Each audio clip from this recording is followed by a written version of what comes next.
Hello friends, welcome to knowledge centre. അപ്പൊ നമ്മൾ 2 ദിവസമായിട്ട് ക്ലാസ് ഒന്നും ഇട്ടിട്ടില്ലായിരുന്നു. കുറച്ച് ഹെൽത്ത് ഇഷ്യൂസ് ഉള്ളത് കൊണ്ട് ക്ലാസ് ഇടാൻ പറ്റിയില്ല. അതുകൊണ്ട് ഇതിന് ഞാൻ ആദ്യമേ സോറി പറയാണ് കേട്ടോ. അപ്പൊ ഇന്ന് നമ്മൾ നമ്മുടെ പ്രീവിയസ് ക്വസ്റ്റ്യൻ പേപ്പർ ഡിസ്കഷൻ ക്ലാസ്സിൽ നമ്മൾ 9/4/2025 നടന്നിട്ടുള്ള LP സ്കൂൾ ടീച്ചർ ഡിപ്പാർട്ട്മെന്റിലേക്കുള്ള ഡിപ്പാർട്ട്മെന്റ് ഓഫ് എഡ്യൂക്കേഷനിലേക്കുള്ള എക്സാമിന്റെ ക്വസ്റ്റ്യൻ പേപ്പർ ആണ് ഡിസ്കസ് ചെയ്യുന്നത് കേട്ടോ. അപ്പൊ ഓരോ ക്വസ്റ്റ്യൻസ് ആയി നോക്കി പോവാം. അതിനു മുമ്പ് ആരെങ്കിലും സബ്സ്ക്രൈബ് ചെയ്യാതെ കാണുന്നുണ്ടെങ്കിൽ ഒന്ന് സബ്സ്ക്രൈബ് ചെയ്ത് സപ്പോർട്ട് ചെയ്യണം. അതുപോലെ തന്നെ ഈ ഒരു ക്ലാസ് നിങ്ങൾക്ക് യൂസ്ഫുൾ ആകുകയാണെങ്കിൽ ഒന്ന് ലൈക്ക് ചെയ്യും. നിങ്ങളുടെ ക്ലാസ്സിനെ കുറിച്ചുള്ള അഭിപ്രായങ്ങൾ ഒന്ന് കമന്റ് ചെയ്യാനും മറക്കരുത്. ക്വസ്റ്റ്യൻ 1, താഴെ പറയുന്നവയിൽ മാർ കുര്യാക്കോസ് ഏലിയാസ് ചാവറയുടെ പ്രസിദ്ധീകരണം അല്ലാത്തത് ഏതെന്നാണ് കേട്ടോ. അപ്പോൾ പ്രസിദ്ധീകരണം അല്ലാത്തതാണ് കൊടുത്തത്. നളാഗമങ്ങൾ, അഭിനവ കേരളം, ഇടയ നാടകങ്ങൾ, ആദിഭാഷ. ഇതില് ഓപ്ഷൻ ബി, അതായത് 2, 4 എന്നിവയാണ് മാർ കുര്യാക്കോസ് ഏലിയാസ് ചാവറയുടെ പ്രസിദ്ധീകരണം അല്ലാത്തതെന്നാണ് പറഞ്ഞിട്ടുള്ളത് കേട്ടോ. 2, 4 എന്നിവ ഏതൊക്കെയാണ്? അഭിനവ കേരളവും അതുപോലെ ആദിഭാഷയും. ഓക്കെ, അഭിനവ കേരളം എഴുതിയിട്ടുള്ളത്, അഭിനവ കേരളം കൃതി എഴുതിയിട്ടുള്ളത് വാഗ്ഭടാനന്ദനാണ് കേട്ടോ. വാഗ്ഭടാനന്ദന്റെ പ്രസിദ്ധീകരണമാണ്. അതുപോലെ ആദിഭാഷ ചട്ടമ്പി സ്വാമി എഴുതിയിട്ടുള്ള കേട്ടോ. ആദിഭാഷ ചട്ടമ്പി സ്വാമിൻ്റെതാണ്. പിന്നെ അഭിനവ കേരളം പത്രം നമ്മുടെ വക്കം അബ്ദുൽ ഖാദർ മൗലവിയുടെ കീഴിൽ പ്രസിദ്ധീകരിച്ചിട്ടുള്ളതാണ് കേട്ടോ. ഓക്കെ, അഭിനവ കേരളം കൃതി ആരാണ്? വാഗ്ഭടാനന്ദനാണ് എഴുതിയിട്ടുള്ളത്. ഓക്കെ, ഇനി സെക്കൻഡ് ക്വസ്റ്റ്യൻ, കൊച്ചിയിൽ നടന്ന ഇലക്ട്രിസിറ്റി സമരത്തിന്റെ കാരണക്കാരനായ ദിവാൻ ആരെന്നാണ് കേട്ടോ. ആരാണ്? ആർ ഷൺമുഖം ചെട്ടിയാണ് കേട്ടോ. ഷൺമുഖം ചെട്ടി. അപ്പൊ കൊച്ചിയിൽ നടന്ന ഇലക്ട്രിസിറ്റി സമരത്തിന് കാരണക്കാരനായ ദിവാനാണ് ആർ ഷൺമുഖം ചെട്ടി. അപ്പൊ എന്നാണ് ഈ ഒരു കൊച്ചിയിൽ ഈ ഒരു വൈദ്യുത സമരം നടക്കുന്നത്, ഇലക്ട്രിസിറ്റി സമരം നടക്കുന്നത്? 1936 കേട്ടോ. 1936 ഇലക്ട്രിസിറ്റി സമരം നടക്കുന്നത്. കാരണക്കാരനായ ദിവാൻ ആരാണ്? ആർ ഷൺമുഖം ചെട്ടി. ഓക്കെ, അപ്പൊ എന്താണ് ഇന്ന് കൊച്ചിയിലെ വൈദ്യുതി വിതരണം സ്വകാര്യ കമ്പനിക്ക് കൈമാറാനുള്ള ദിവാൻ ഈ ഒരു ആർ കെ ഷൺമുഖം ചെട്ടിയുടെ തീരുമാനത്തിനെതിരെയാണ് ഈ ഒരു സമരം നടക്കുന്നത്. ഓക്കെ, 1936. ക്വസ്റ്റ്യൻ 3, ഗംഗാ തീരത്തു നിന്നും എല്ലാ നല്ല വസ്തുക്കളും വലിച്ചെടുത്ത് തേംസ് നദീക്കരയിൽ പിഴിഞ്ഞുകളയുന്ന ഒരു സ്പോഞ്ച് പോലെയാണ് നമ്മുടെ വ്യവസ്ഥ പ്രവർത്തിക്കുന്നത്. ബ്രിട്ടീഷ് ഭരണകാലത്ത് ഇങ്ങനെ ഒരു അഭിപ്രായ പ്രകടനം നടത്തിയത് ആരാണെന്നാണ് ക്വസ്റ്റ്യൻ ഉണ്ടോ. ഓപ്ഷൻ ഡി, ജോൺ സള്ളിവൻ ആണ് ആൻസർ കേട്ടോ. John Sullivan. എന്താണ് പറഞ്ഞിട്ടുള്ളത്? ഗംഗാ തീരത്തു നിന്നും എല്ലാ നല്ല വസ്തുക്കളും വലിച്ചെടുത്ത് തേംസ് നദീക്കരയിൽ പിഴിഞ്ഞുകളയുന്ന ഒരു സ്പോഞ്ച് പോലെയാണ് നമ്മുടെ വ്യവസ്ഥ പ്രവർത്തിക്കുന്നത്. അപ്പൊ ആരായിരുന്നു ഈ ജോൺ സള്ളിവനും? Madras revenue board of president ആയിരുന്നു കേട്ടോ. Madras board of revenue president ആയിരുന്നു ജോൺ സള്ളിവൻ. എന്തിനെ കുറിച്ചാണ് പറയുന്നത്? ബ്രിട്ടീഷ് ഭരണകാലത്ത് ഇന്ത്യയിലെ സമ്പത്ത് കൊള്ളയടിച്ച് ഇംഗ്ലണ്ടിലേക്ക് കടത്തുന്നതിനെ കുറിച്ചാണ്. അപ്പൊ തേംസ് നദീക്കര എവിടെയാണ്? ഇംഗ്ലണ്ടിലാണ് കേട്ടോ. ഇംഗ്ലണ്ടിലാണ് സ്ഥിതി ചെയ്യുന്നത്. അപ്പൊ ജോൺ സള്ളിവൻ ഇതിനെ കുറിച്ചാണ് പറഞ്ഞിട്ടുള്ളത്. ക്വസ്റ്റ്യൻ 4, ഗുദഗ്ദിമത്ഗാർ എന്ന സംഘടനയിലൂടെ സ്വതന്ത്ര സമര ചരിത്രത്തിൽ സുപ്രധാന ഇടം നേടിയ വ്യക്തി ആരെന്നാണ് കേട്ടോ. ഗുദഗിത് മത്ഗാർ ആരാണ്? Option C, Khan Abdul Ghaffar Khan. അതിർത്തി ഗാന്ധി എന്നറിയപ്പെടുന്നത് ആരാണ്? അതിർത്തി ഗാന്ധി എന്നറിയപ്പെടുന്നത് ഖാൻ അബ്ദുൽ ഗാഫർ ഖാൻ ആണ് കേട്ടോ. ഓക്കെ, അടുത്തത് 5ാമത്തെ ക്വസ്റ്റ്യൻ, 2025 ജനുവരിയിൽ ഇന്ത്യയിൽ നിർമ്മിക്കപ്പെട്ട 3 യുദ്ധക്കപ്പലുകൾ ഒരുമിച്ച് കമ്മീഷൻ ചെയ്യപ്പെട്ടു. അവ ഏതെല്ലാം എന്നാണ് കേട്ടോ. 2025 ജനുവരിയിൽ ഇന്ത്യയിൽ നിർമ്മിക്കപ്പെട്ട 3 യുദ്ധക്കപ്പലുകൾ ഒരുമിച്ച് കമ്മീഷൻ ചെയ്തു. ഏതെല്ലാം എന്നാണ് ചോദിച്ചിട്ടുള്ളത്. ഏതാണ്? Option B, INS Nilgiri, INS Surat, INS Vagsheer ആണ്. അപ്പൊ നീലഗിരി, സൂററ്റ്, വാഗ്ഷീർ. ഓക്കെ, അപ്പൊ ഏതൊക്കെയാണ്? നീലഗിരി, സൂററ്റ്, വാഗ്ഷീർ. അടുത്ത ക്വസ്റ്റ്യൻ, യുദ്ധത്തിന്റെയും പ്രണയത്തിന്റെയും ദൈവമായി മെസപ്പൊട്ടേമിയൻ ജനത ആരാധിച്ചിരുന്നത് ആരെയാണെന്നാണ് കേട്ടോ. യുദ്ധത്തിന്റെയും പ്രണയത്തിന്റെയും ദൈവമായിട്ട് മെസപ്പൊട്ടേമിയൻ ജനത ആരാധിച്ചിരുന്നത് ആരെയാണ്? ഇനന്നയാണ് കേട്ടോ. ഇനന്ന.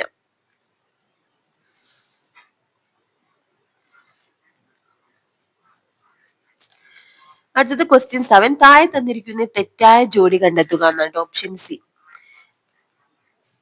സി ആണ് ആൻസർ. രാഗി ഗാർഹി മധ്യപ്രദേശ് എന്നാണ്. ഏതാണ്? രാഗി ഗാർഹി മധ്യപ്രദേശ്. ബാക്കിയൊക്കെ കറക്റ്റ് ആണ് കേട്ടോ. അപ്പോൾ ഓരോ സംസ്ഥാനത്തുള്ള പ്രദേശങ്ങളാണ് തന്നിട്ടുള്ളത്. രൂപാർ പഞ്ചാബ്, അലാങ്കീർപൂർ ഉത്തർപ്രദേശ്, അതുപോലെ ധോളവീര ഗുജറാത്ത്. ഇതെല്ലാം ശരിയാണ്. ഇത് തന്നിട്ടുള്ള ഓപ്ഷൻ സിരാഗിഗാർഹി മധ്യപ്രദേശ് ആണ് കേട്ടോ തന്നിട്ടുള്ളത്. അത് തെറ്റാണ്. ഹരിയാന ജില്ലയിലാണ് കേട്ടോ, ഹരിയാനയിലാണ് രാഗിഗാർഹി. ഹരിയാനയിലാണ്. ഓക്കെ, എന്താണ് ഇത്? ഹാരപ്പൻ സംസ്കാരത്തിലെ ഏറ്റവും വലിയ നഗരങ്ങളിൽ ഒന്നായിട്ടാണ് കണക്കപ്പെടുന്നത് കേട്ടോ. ഹാരപ്പൻ സംസ്കാരത്തിലെ ഏറ്റവും വലിയ നഗരങ്ങളിൽ ഒന്നായി കണക്കാക്കുന്നത് രാഗി ഗാർഹിയാണ് കേട്ടോ. എവിടാണ്? ഹരിയാനയിലാണ്. ഓക്കെ, അടുത്തത് ക്വസ്റ്റ്യൻ, എട്ടാമത്തെ ക്വസ്റ്റ്യൻ. യു എസ് ബഹിരാകാശ ഗവേഷണ ഏജൻസിയായ നാസയും ഇന്ത്യയുടെ ISROയും സഹകരിച്ച് നടത്തുന്ന ബഹിരാകാശ യാത്രയ്ക്ക് തയ്യാറെടുക്കുന്ന ഇന്ത്യൻ വിംഗ് കമാൻഡർ ആരെന്നാണ് കേട്ടോ. അതൊക്കെയാണ് നാസയും ISROയും സഹകരിച്ച് നടത്തുന്ന ബഹിരാകാശ യാത്രയ്ക്ക് തയ്യാറെടുക്കുന്ന ഇന്ത്യൻ വിംഗ് കമാൻഡർ ആരാണ്? ഓപ്ഷൻ ബി ശുഭാൻഷു ശുക്ലയാണ് കേട്ടോ. ശുഭാൻഷു ശുക്ല. ഏതാണ് പിന്നെ ഈ ഒരു ഈ നാസയുടെയും ISROയുടെയും സംഘടിത ദൗത്യം ഏതാണ്? ആക്സിയം 4 ആണ് കേട്ടോ. ആക്സിയം 4 ആണ്. ഓക്കെ, ആക്സിയം 4ന്റെ വിംഗ് കമാൻഡർ ആണ്, ഇന്ത്യൻ വിംഗ് കമാൻഡർ ആരാണ്? ശുഭാൻഷു ശുക്ലയാണ്. ക്വസ്റ്റ്യൻ 9. താഴെ പറയുന്നതിൽ ഏറ്റവും പുതുതായി ക്ലാസിക്കൽ പദവിയിലേക്ക് ഉയർത്തപ്പെട്ട ഭാഷ അല്ലാത്തത് ഏതെന്നാണ് കേട്ടോ. ഏതാണ് ആൻസർ? ഓപ്ഷൻ എ ആണ്, ഭോജ്പൂരി. ബാക്കി മറാത്തി, ആസാമീസ്, ബംഗാളി ഒക്കെ എന്താണ്? പുതുതായി ക്ലാസിക്കൽ പദവിയിലേക്ക് ഉയർത്തപ്പെട്ട ഭാഷകളാണ്. ഭോജ്പൂരി എന്താണ് അതായത് ഭോജ്പൂരി എന്ന് പറയുന്നത് 2024 ഒക്ടോബറിൽ കേന്ദ്ര സർക്കാർ 5 ഭാഷകൾക്കാണ് ക്ലാസിക്കൽ പദവി നൽകിയിട്ടുള്ളത്. ഏതൊക്കെയാണ്? മറാത്തി, ആസാമീസ്, ബംഗാളി. അതുപോലെ ഇതിൽ കൂടാത്തത് ഏതാണ്? പാലിയും പ്രാകൃതം. ഓക്കെ, ഭോജ്പൂരി ഇതിൽ പെടുന്നതല്ല. ഓക്കെ, മറാത്തി. ഇനി തിരിച്ചു ചോദിക്കാം, ഏതൊക്കെ ഭാഷകളാണ് ചോദിച്ചാൽ മറാത്തി, ആസാമീസ്, ബംഗാളി, പാലി, പ്രാകൃതം. 5 ഭാഷകൾക്കാണ് കേട്ടോ. എന്നാണ് 2024 ഒക്ടോബറിലാണ് കേന്ദ്ര സർക്കാർ ഈ 5 ഭാഷകൾ കൂടി എന്താണ് ക്ലാസിക്കൽ പദവി നൽകാൻ തീരുമാനിച്ചത്. ഓക്കെ, അടുത്തത് 10ാമത്തത്. ഏത് കലാപവുമായി ബന്ധപ്പെട്ടാണ് കമ്പളത്ത് ഗോവിന്ദൻ നായർ പടപ്പാട്ട് രചന നിർവഹിച്ചത്? ഓക്കെ, ഓപ്ഷൻ സി മലബാർ കലാപമാണ് കേട്ടോ. എന്നാണ് മലബാർ കലാപം നടക്കുന്നത്? 1921 അല്ലെ.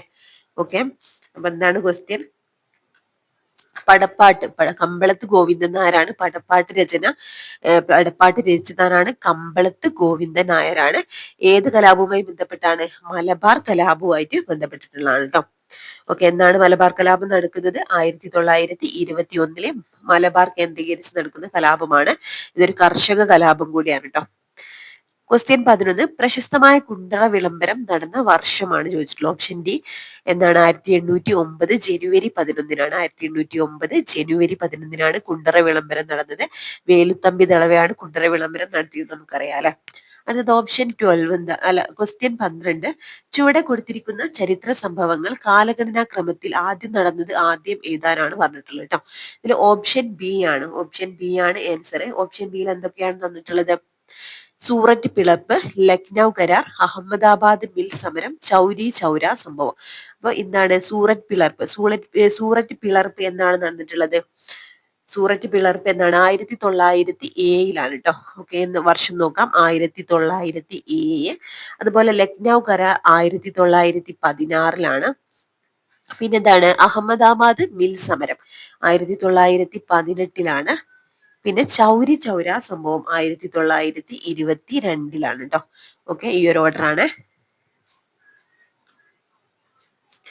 അടുത്തത് ക്വസ്റ്റ്യൻ 13. താഴെ പറയുന്നവയിൽ പശ്ചിമഘട്ട പർവ്വതനിരകളെ സംബന്ധിച്ച് ശരിയല്ലാത്തത് ഏതെന്നാണ് കേട്ടോ.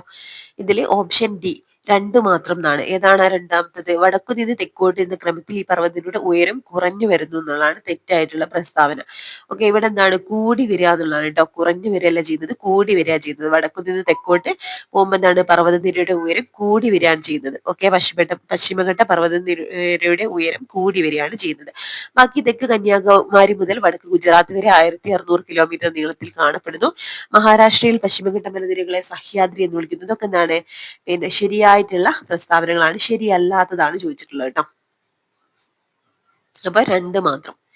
അടുത്തത് ക്വസ്റ്റ്യൻ 14. ദീർഘകാലമായി നടക്കുന്ന അപരദന പ്രക്രിയയിലൂടെ തേയ്മാനം സംഭവിച്ച് രൂപം കൊള്ളുന്ന അവശിഷ്ട പർവ്വതത്തിന് ഉദാഹരണമാണ് ഏതെന്നാണ് ട്ടോ. ഏതാണ് ഉദാഹരണമായിട്ട് കൊടുത്തിട്ടുള്ളത്? ഓപ്ഷൻ ബി ആരവല്ലിയാണ്. ഓക്കെ, ആരവല്ലി. ദീർഘകാലമായി നടക്കുന്ന അപരദന പ്രക്രിയയിലൂടെ തേയ്മാനം സംഭവിച്ച് രൂപം കൊള്ളുന്ന അവശിഷ്ട പർവ്വതത്തിന് ഉദാഹരണമാണ് ആരവല്ലി. അടുത്തത് ക്വസ്റ്റ്യൻ 15. താഴെ പറയുന്നവയിൽ പൂർവ്വഘട്ടത്തെ മുറിച്ചൊഴുകുന്ന ഉപദ്വീപീയ നദികൾ ഏതെല്ലാം എന്നാണ് ട്ടോ. പൂർവ്വഘട്ടത്തെ മുറിച്ചൊഴുകുന്ന ഉപദ്വീപീയ നദികളാണ് ചോദിച്ചിട്ടുള്ളത്. ഓപ്ഷൻ സി ആണ് 2ഉം 3ഉം. ഇതാണ് 2ഉം 3ഉം ആണ്. മഹാനദിയും കൃഷ്ണയാണ് പൂർവ്വഘട്ടത്തെ മുറിച്ചൊഴുകുന്ന നദികൾ. മഹാനദി, കൃഷ്ണ. ക്വസ്റ്റ്യൻ 16. 1946 ഡിസംബർ 6 ഭരണഘടനാ നിർമ്മാണ സമിതി രൂപീകരിക്കപ്പെട്ടത് ഏതു കമ്മീഷന്റെ പ്രകാരമായിരുന്നു? ഓപ്ഷൻ ബി ഏതാണ്? ക്യാബിനറ്റ് മിഷന്റെ നിർദ്ദേശപ്രകാരമായിരുന്നു. ഇപ്പൊ എന്നാണ് ഭരണഘടനാ നിർമ്മാണ സമിതി രൂപീകരിക്കപ്പെട്ടത്? 1946 ഡിസംബർ 6 അല്ലേ? ഓക്കെ, അത് ഏത് കമ്മിറ്റിയുടെ നിർദ്ദേശപ്രകാരമായിരുന്നു? ക്യാബിനറ്റ് മിഷന്റെ നിർദ്ദേശപ്രകാരമായിരുന്നു.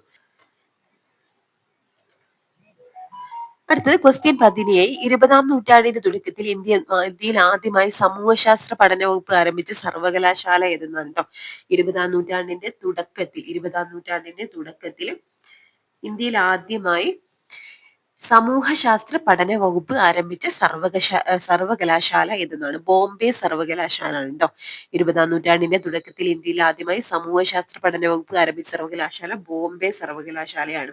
അപ്പൊ 20-ാം നൂറ്റാണ്ടിന്റെ തുടക്കത്തിൽ കൊടുത്തിട്ടുള്ളത് വർഷം എന്താണ്? 1919 ട്ടോ. 1919. ഓക്കെ, ബോംബെ സർവകലാശാല ആരംഭിച്ചിട്ടുള്ളത്. ആരാണ് ഇതിന് നേതൃത്വം കൊടുത്തത്? പാട്രിക് ഗഡ്സ് ആണ് ട്ടോ. പാട്രിക് ഗഡ്സ് ആണ്. ഗഡ്സ്. അടുത്തത് ക്വസ്റ്റ്യൻ 18. ഇന്ത്യയുടെ 76-ാമത് റിപ്പബ്ലിക് ദിനാഘോഷ ചടങ്ങിൽ മുഖ്യാതിഥിയായി പങ്കെടുത്ത രാഷ്ട്ര തലവനാണ് ചോദിച്ചിട്ടുള്ളത്. ഓക്കെ, ആരായിരുന്നു മുഖ്യാതിഥിയായിട്ട് പങ്കെടുത്ത രാഷ്ട്ര തലവൻ? ഓപ്ഷൻ ഡി പ്രഭാവോ സുബിയാന്തോ ആണ്. ഇന്തോനേഷ്യക്കാരനായ പ്രഭാവോ സുബിയാന്തോ ആണ് ഇന്ത്യയുടെ 76-ാമത് റിപ്പബ്ലിക് ദിനാഘോഷ ചടങ്ങില് മുഖ്യ അതിഥിയായിട്ട് പങ്കെടുത്തത്. അപ്പൊ 76-ാമത് റിപ്പബ്ലിക് എന്നായിരുന്നു? 2025 ചോദിച്ചത്. അടുത്തത് ക്വസ്റ്റ്യൻ 19. ഇന്ത്യൻ ബഹിരാകാശ ഗവേഷണ സ്ഥാപനമായ ISROയുടെ രണ്ടാമത്തെ ബഹിരാകാശ തുറമുഖം സ്ഥിതി ചെയ്യുന്നു എവിടെയെന്നാണ് ട്ടോ. ഇന്ത്യൻ ബഹിരാകാശ ഗവേഷണ സ്ഥാപനമായ ISROയുടെ രണ്ടാമത്തെ ബഹിരാകാശ തുറമുഖം എവിടെ സ്ഥിതി ചെയ്യുന്നു? ഓപ്ഷൻ എ കുലശേഖരപട്ടണത്താണ്. കുലശേഖരപട്ടണം. ഇനി ക്വസ്റ്റ്യൻ 20. താഴെ തന്നിരിക്കുന്ന ഇന്ധനങ്ങളിൽ കലോറി മൂല്യത്തിന്റെ അടിസ്ഥാനത്തിൽ ഏറ്റവും മികച്ച ഇന്ധനമായി കണക്കാക്കുന്നത് ഏതാണ്? ഓപ്ഷൻ എ ഹൈഡ്രജൻ ആണ്. ഏറ്റവും കലോറി മൂല്യത്തിന്റെ അടിസ്ഥാനത്തിൽ ഏറ്റവും മികച്ച ഇന്ധനമായി കണക്കാക്കുന്നത് ഹൈഡ്രജനെയാണ്. Okay, question 21. കാഴ്ചക്ക് ബുദ്ധിമുട്ടുള്ള ഒരാൾക്ക് നേത്ര വിദഗ്ധൻ കണ്ണട വാങ്ങാനായി കൊടുത്ത കുറിപ്പിൽ ഒരു ലെൻസിന്റെ പവർ 2D എന്ന് രേഖപ്പെടുത്തിയിരിക്കുന്നു. എങ്കിൽ താഴെ തന്നിരിക്കുന്ന പ്രസ്താവനകളിൽ ശരിയായവ ഏതെല്ലാം എന്നാണ് ട്ടോ. 2D എന്നാണ് രേഖപ്പെടുത്തിയിരിക്കുന്നത്. അപ്പൊ എന്താണ്? ഓപ്ഷൻ ബി ഓൺലി 1, 2 ആണ്. ഒന്നാമത്തതും രണ്ടാമത്തതും ആണ് ശരിയായിട്ടുള്ളത്. അപ്പൊ പ്രസ്താവനകൾ ചോദ്യങ്ങൾ വന്നിട്ടുണ്ടെങ്കിൽ ആദ്യം എന്ത് ചെയ്യണം? ശരിയായവയാണോ തെറ്റായവയാണോ ആദ്യം ഒന്ന് അണ്ടർലൈൻ ചെയ്ത് വെച്ചേക്കാം. അപ്പൊ ശരിയായവയാണ് ചോദിച്ചിട്ടുള്ളത് അല്ലെ. ഓപ്ഷൻ ബി 1ഉം 2ഉം ആണ്. അതായത് അയാളുടെ ഒരു കണ്ണിന് ഹ്രസ്വദൃഷ്ടിയുണ്ട്. അതുപോലെ പിന്നെ എന്താണ് പറഞ്ഞിട്ടുള്ളത്? ന്യൂനത പരിഹരിക്കുവാൻ ഒരു കോൺകേവ് ലെൻസ് ആണ് ഉപയോഗിക്കേണ്ടത്. ഇത് രണ്ടുമാണ് എന്ത് ശരിയായവ പ്രസ്താവനകൾ കേട്ടോ. Only 1 and 2. ഇനി ക്വസ്റ്റ്യൻ 22. ഫേസ് കറന്റും ന്യൂട്രൽ കറന്റും തമ്മിലുള്ള വ്യത്യാസത്തിലൂടെ കറന്റിലേക്ക് തിരിച്ചറിഞ്ഞ് സർക്യൂട്ട് വിച്ഛേദിക്കുന്ന സംവിധാനം ഏതെന്നാണ് ട്ടോ. ഏതാണ്? ഓപ്ഷൻ ഡി ആണ് ട്ടോ. Option D. അപ്പൊ എന്താണ് ഒന്നുകൂടി നോക്കാം.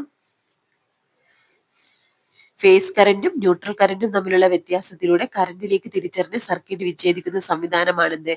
ഏത്? ഓപ്ഷൻ ഡി ആയിട്ടുള്ള RCCB. എന്താണ് RCCB എന്ന് പറഞ്ഞാൽ എന്താ? RCCBയുടെ ഫുൾ ഫോം എന്താണ്? റെസിഡ്യൂവൽ കറന്റ് സർക്യൂട്ട് ബ്രേക്കർ ആണ് കേട്ടോ. റെസിഡ്യൂവൽ കറന്റ് സർക്യൂട്ട് ബ്രേക്കർ ആണ്. ഓക്കെ,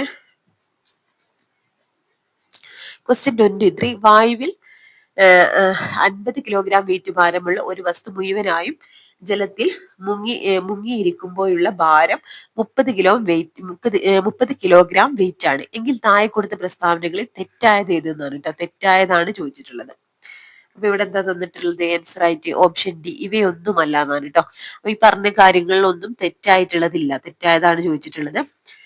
ഓക്കെ, അപ്പൊ എന്തൊക്കെ കാര്യങ്ങളാണ് വസ്തുവിനുണ്ടാകുന്ന ഭാരനഷ്ടം? 20 കിലോഗ്രാം വെയിറ്റ് ആണ്. ആദേശം ചെയ്ത ജലത്തിന്റെ ഭാരമാണ് 20 കിലോഗ്രാം വെയിറ്റ്. വസ്തുവിന് അനുഭവപ്പെടുന്ന പ്ലവക്ഷമ ബലമാണ് 20 കിലോഗ്രാം വെയിറ്റ് എന്നാണ് പറഞ്ഞിട്ടുള്ളത്. ഓക്കെ, ഇവിടെ ആർക്കമിഡീസ് തത്വമാണ് കേട്ടോ. ആർക്കമിഡീസ് തത്വത്തിനനുസരിച്ചാണ് ഈ ഒരു കാര്യം പറയുന്നത്. അതായത് ഒരു വസ്തു ദ്രാവകത്തിൽ ഭാഗികമായിട്ടോ അല്ലെങ്കിൽ പൂർണ്ണമായിട്ടോ മുങ്ങിയിരിക്കുമ്പോൾ ഭാരനഷ്ടം എന്താണ്?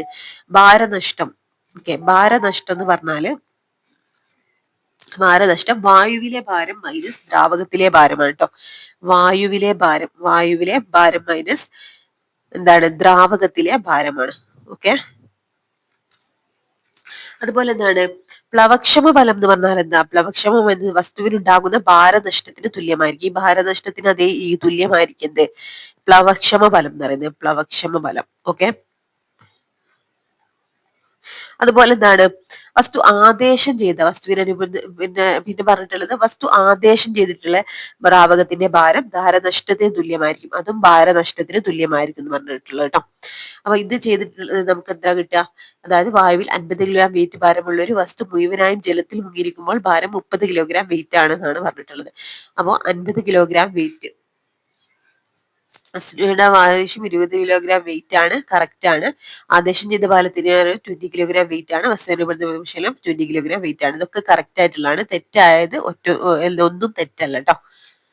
അടുത്തത് ക്വസ്റ്റ്യൻ 24. നിശ്ചലാവസ്ഥയിൽ നിന്നും പുറപ്പെടുന്ന ഒരു വസ്തുവിന്റെ പ്രവേഗം 4 സെക്കൻഡ് കൊണ്ട് 40 മീറ്റർ പെർ സെക്കൻഡും 8 സെക്കൻഡ് കൊണ്ട് 60 മീറ്റർ പെർ സെക്കൻഡുമായി ഈ സമയ ഇടവേള വസ്തുവിനുണ്ടാകുന്ന സ്ഥാനാന്തരമാണ് ചോദിച്ചിട്ടുള്ളത് കേട്ടോ. ഫിസിക്സ് എന്നാണ് ഈ ഒരു ക്വസ്റ്റ്യൻ ഒക്കെ വന്നിട്ടുള്ളത്. ഓക്കെ, അപ്പൊ നിശ്ചലാവസ്ഥയിൽ നിന്നും പുറപ്പെടുന്ന ഒരു വസ്തുവിന്റെ പ്രവേഗം 4 സെക്കൻഡ് കൊണ്ട് 40 മീറ്റർ സെക്കൻഡും 8 സെക്കൻഡ് കൊണ്ട് 60 മീറ്റർ സെക്കൻഡും ആയി ഈ സമയ ഇടവേളയിൽ വസ്തുവിനുണ്ടാവുന്ന സ്ഥാനാന്തരമാണ് ചോദിച്ചിട്ടുള്ളത്. ഓക്കെ, അപ്പൊ ഇതിവിടെ ഉപയോഗിക്കുന്ന പിന്നെ ഇക്വേഷൻ എന്താണ്?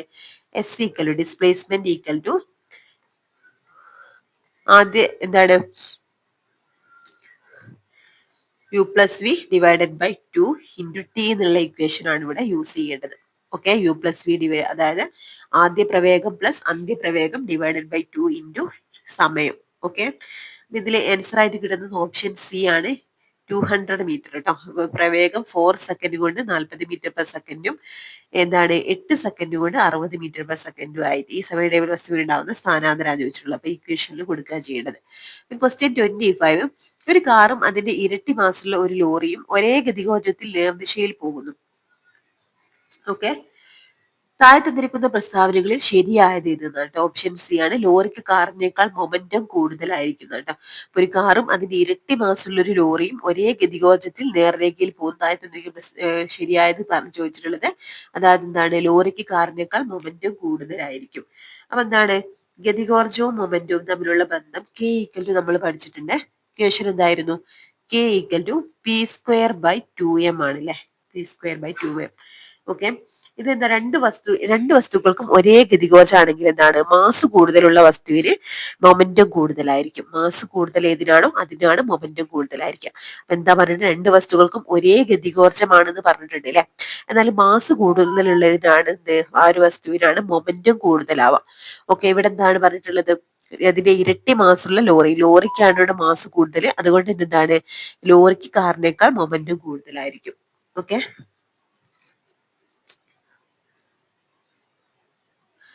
ക്വസ്റ്റ്യൻ 26. നീളത്തിന്റെ യൂണിറ്റുകളെ വലുതിൽ നിന്ന് ചെറുത് വരുന്ന രീതിയിൽ ശരിയായി ക്രമീകരിച്ചിരിക്കുന്നത് ഏത് എന്നാണ് കേട്ടോ. അപ്പൊ എന്താ പറഞ്ഞിട്ടുള്ളത്? നീളത്തിന്റെ യൂണിറ്റുകളാണ് കൊടുത്തിട്ടുള്ളത്. അതിൽ വലുതിൽ നിന്ന് ചെറുത് വരുന്ന രീതിയിൽ ശരിയായി ക്രമീകരിച്ചിരിക്കുന്നത് ഏത്? ഓപ്ഷൻ സി പാർസക്ക്, പ്രകാശവർഷം, ആസ്ട്രോണോമിക്കൽ യൂണിറ്റ്, കിലോമീറ്റർ. ഇങ്ങനെയാണ് കൊടുത്തിട്ടുള്ളത്. Okay, question 27. 2025 ജനുവരി 29 ISRO NVS-02 എന്ന ഉപഗ്രഹം ശ്രീഹരിക്കോട്ടയിൽ നിന്ന് വിക്ഷേപിച്ചു. ഈ ഉപഗ്രഹത്തെ കുറിച്ച് താഴെ പറയുന്ന പ്രസ്താവനകളിൽ തെറ്റായത് ഏതെന്നാണ് കേട്ടോ. അപ്പൊ NVS-02 വിക്ഷേപിച്ചത് ISRO വിക്ഷേപിച്ചത് എന്നാണ് 2025 ജനുവരി 29 കേട്ടോ. ഇതിനെ പറ്റി പറയുന്നത് എവിടുന്നാണ് വിക്ഷേപിച്ചതെന്ന് പറയുന്നത് ശ്രീഹരിക്കോട്ടയിൽ നിന്നാണ് വിക്ഷേപിച്ചത്. ഈ പ്രസ്താവന കൊടുത്ത പ്രസ്താവനകൾ ഇതിനെ കുറിച്ചുള്ളതാണ്. അതിൽ തെറ്റായത് ഏതാണ് ചോദിച്ചിട്ടുള്ളത്? Option B only 2. അതായത് GSLV-F12 എന്ന റോക്കറ്റാണ് NVS-02 ഉപഗ്രഹത്തെ വഹിച്ചു കൊണ്ടുപോയത് എന്നുള്ളത് തെറ്റാണ്. ശരിയായത് നോക്കാം. ഇത് ISROയുടെ ശ്രീഹരിക്കോട്ടയിൽ നിന്നുള്ള 100ാമത്തെ ദൗത്യമാണ് കേട്ടോ. അപ്പൊ 100ാമത്തെ ദൗത്യം ഏതെന്ന് ചോദിച്ചാൽ NVS-02 ആണ് വിക്ഷേപിച്ചത് 2025 ജനുവരി 29-നാണ് കേട്ടോ. ശ്രീഹരിക്കോട്ടയിൽ നിന്നാണ് വിക്ഷേപിച്ചത്. ഇനി ഭൗമ, വ്യോമ, സമുദ്ര നാവിഗേഷൻ, മൊബൈൽ ഉപകരണങ്ങളിലെ ലൊക്കേഷൻ അധിഷ്ഠിത സേവനങ്ങൾ എന്നിവ ഉപഗ്രഹത്തിന്റെ പ്രധാനപ്പെട്ട ആപ്ലിക്കേഷനുകളാണ്. ഓക്കെ, ഇതൊക്കെ നമുക്ക് ഈ ഒരു NVS-02 ആയിട്ട് ബന്ധപ്പെടുത്തി പഠിക്കാനുള്ളതാണ്. ഓക്കെ, ഈ ഒരു എന്താ പറഞ്ഞിട്ടുള്ളത്, ഇതിൽ തെറ്റായിട്ടുള്ള പ്രസ്താവന GSLV-F12 എന്ന റോക്കറ്റാണ് NVS-02 ഉപഗ്രഹത്തെ വഹിച്ചു കൊണ്ടുപോയത് എന്നുള്ളതാണ് തെറ്റായിട്ടുള്ള പ്രസ്താവന കേട്ടോ. അപ്പൊ എന്താണ് GSLV-F14 ആണ് കേട്ടോ, F12 അല്ല, F14 F14 എന്ന റോക്കറ്റാണ് NVS-02 ഉപഗ്രഹത്തെ വഹിച്ചു കൊണ്ടുപോയത്. ഓക്കെ, ഈ ഒരു റോക്കറ്റ് GSLV-F14 എന്ന റോക്കറ്റ് ഉപയോഗിച്ചാണ് ഈ NVS-02 ഉപഗ്രഹം വിക്ഷേപിച്ചിട്ടുള്ളത്. ഓക്കെ, അടുത്തത് ക്വസ്റ്റ്യൻ 28. ഭൗതിക ശാസ്ത്രത്തിനുള്ള നോബൽ 2024 ഭൗതിക ശാസ്ത്രത്തിനുള്ള Nobel John Hopfield, Geoffrey Hinton എന്നിവർക്ക് ലഭിച്ചത് ഏത് കണ്ടുപിടുത്തത്തിനാണെന്നാണ് ചോദിച്ചത്. ഏതാണ്? ഓപ്ഷൻ എ നിർമ്മിത ന്യൂറൽ ശൃംഖല അടിസ്ഥാനമാക്കിയുള്ള മെഷീൻ ലേണിംഗിനാണ്. നിർമ്മിത ന്യൂറൽ ശൃംഖല അടിസ്ഥാനമാക്കിയുള്ള മെഷീൻ ലേണിംഗിനാണ് കേട്ടോ, ഓപ്ഷൻ എ. ഓക്കെ, അടുത്തത് ക്വസ്റ്റ്യൻ 29. ഒരു ആറ്റത്തിലെ ന്യൂക്ലിയോണുകളുടെ ആകെ എണ്ണമാണ് എത്ര എന്നാണ് ചോദിച്ചിട്ടുള്ളത് കേട്ടോ. ഒരു ആറ്റത്തിലെ ന്യൂക്ലിയോണുകളുടെ ആകെ എണ്ണമാണ് എത്ര എന്നാണ് ചോദിച്ചിട്ടുള്ളത്. ഓക്കെ, ഇതിൽ ആൻസർ എത്രയാണ് വരുന്നത്? ഓപ്ഷൻ ബി, മാസ് സംഖ്യയാണ് കേട്ടോ. ഒരു ആറ്റത്തിലെ ന്യൂക്ലിയോയുടെ ആകെ എണ്ണമാണ് മാസ് സംഖ്യ. ഓക്കെ, ഇനി അടുത്തത് ക്വസ്റ്റ്യൻ 30 എന്താണ് തന്നിട്ടുള്ളത്? കാർബൺ 14 പ്രോട്ടോണുകൾ, ന്യൂട്രോണുകൾ, ഇലക്ട്രോണുകൾ എന്നിവയുടെ എണ്ണം യഥാക്രമം ഏതാണ് കേട്ടോ. അപ്പൊ കാർബൺ 14 ഇങ്ങനെയാണ് കൊടുത്തിട്ടുള്ളത്. ഓക്കെ, അപ്പൊ ഇതിൽ ശരിയായത് ഏതാണ്? ഓപ്ഷൻ എ 6, 8, 6 എന്നാണ് കേട്ടോ. അപ്പൊ ഫസ്റ്റ് പ്രോട്ടോണുകൾ, ന്യൂട്രോണുകൾ, ഇലക്ട്രോൺ. പ്രോട്ടോണിന്റെ എണ്ണമാണ് 6, ഈ ന്യൂട്രോണിന്റെ എണ്ണം 8, അതുപോലെ ഇലക്ട്രോണിന്റെ എണ്ണം 6 എന്നാണ് കൊടുത്തിട്ടുള്ളത്. അപ്പൊ എന്താണ് പ്രോട്ടോണുകൾ എന്ന് പറഞ്ഞാൽ ഒരു മൂലകത്തിലെ ആറ്റോമിക സംഖ്യയാണ് കേട്ടോ. ഒരു മൂലകത്തിന്റെ ആറ്റോമിക സംഖ്യ, അതായത് ഈ ഇവിടെ കൊടുത്തിട്ടുള്ള താഴെ കൊടുക്കുന്ന ഇതാണ് എന്ത്? ആറ്റോമിക സംഖ്യ. ഈ ഒരു ആറ്റോമിക സംഖ്യയാണ് പ്രോട്ടോണുകളുടെ എണ്ണം എന്ന് പറയുന്നത്. അപ്പൊ 6ആണ്. ഇനി ഇലക്ട്രോണുകളുടെ എണ്ണം എന്ന് പറഞ്ഞാൽ ഒരു ചാർജ് ഇല്ലാത്ത ആറ്റത്തിൽ എന്താണ് പ്രോട്ടോണിന്റെ എണ്ണത്തിന് തുല്യമായിരിക്കും ഇലക്ട്രോണുകളുടെ എണ്ണം. അപ്പൊ പ്രോട്ടോണുകളുടെയും ഇലക്ട്രോണുകളുടെയും എണ്ണം ഒരു ചാർജ് ഇല്ലാത്ത ആറ്റത്തിൽ തുല്യമായിരിക്കും. അപ്പൊ ഇവിടെയും 6 എന്നാണല്ലേ കൊടുത്തിട്ടുള്ളത്. ഇനി നമുക്ക് ന്യൂട്രോണുകൾ എന്ന് പറഞ്ഞാൽ മാസ് സംഖ്യയിൽ നിന്ന് ആറ്റോമിക സംഖ്യ കുറച്ചാലാണ് ന്യൂട്രോണുകളുടെ എണ്ണം കിട്ടുക. അതായത് 14 നിന്നും നമ്മൾ ആറ്റോമിക നമ്പർ കുറച്ചാലാണ് നമുക്ക് എന്ത് ന്യൂട്രോണുകളുടെ എണ്ണം കിട്ടുക. അപ്പൊ 686. ഓക്കെ, താഴെ കാണുന്നതാണ് പ്രോട്ടോണുകളുടെ എണ്ണം. അതുപോലെ എന്താണ് ഒരു ചാർജില്ലാത്ത ആറ്റത്തിലെ പ്രോട്ടോണിന്റെയും ന്യൂട്രോണിന്റെയും എണ്ണം തുല്യമായിരിക്കും. പിന്നെന്താണ് ന്യൂട്രോണുകളുടെ എണ്ണം എങ്ങനെയാണ് കണക്കാക്കുക? അത് മാസ് നമ്പറിൽ നിന്നും ആറ്റോമിക നമ്പർ കുറച്ചാലാണ് ന്യൂട്രോണുകളുടെ എണ്ണം കിട്ടുക. Okay, question 31. അലൂമിനിയത്തിന്റെ മുഖ്യ അയിര് ഏതെന്നാണ് കേട്ടോ. അലൂമിനിയത്തിന്റെ മുഖ്യ അയിര് ഏതെന്നാണ്? ഏതാണ്?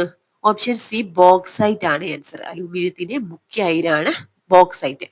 ഈ ഹെമറ്റൈറ്റും സിഡറൈറ്റും ഒക്കെ എന്താണ്? ഹെമറ്റൈറ്റും സിഡറൈറ്റും അയേൺ ഇരുമ്പിന്റെ അയിരാണ് ഹെമറ്റൈറ്റും സിഡറൈറ്റും. ഇരുമ്പിന്റെ അയിരാണ് ഹെമറ്റൈറ്റും സിഡറൈറ്റും. മാലക്കൈറ്റ് ചെമ്പിന്റെ അയിരാണ് കേട്ടോ. മാലക്കൈറ്റ് എന്താണ്? കോപ്പറിന്റെ അയിരാണ് മാലക്കൈറ്റ്. ഓക്കെ, ബോക്സൈറ്റ് അലൂമിനിയത്തിന്റെ മുഖ്യ അയിരാണ്. ക്വസ്റ്റ്യൻ 32. താഴെ തന്നിട്ടുള്ളതിൽ ഏതിലാണ് എത്തനോയിക് ആസിഡ് അടങ്ങിയിട്ടുള്ളതെന്നാണ് ചോദിച്ചത്. ഏതിലാണ്? Option D, വിനാഗിരിയിലാണ്.